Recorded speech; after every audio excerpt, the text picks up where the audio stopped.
Hello guys, welcome to my channel. Today I'm gonna tell you how to fix this problem that you cannot access the BullX Bot. If you press the BullX Bot, it will show that you don't have access code. Give you an example.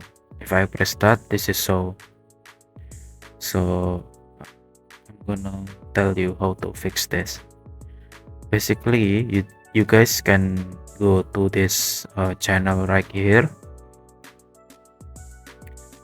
I'm gonna put the link in the description and the comment. I'll pin it. Basically, you guys can just click this, or you can copy this and paste to the bot. I'll show you. I'll click this and I press start, and then yeah, I got the access, so I can access the bot. If I go login, this is works. This is the bots. This is the BullX bot.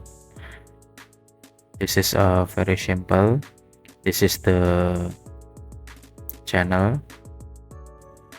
Basically, you guys just click this, or you can copy paste this. That's very simple, guys.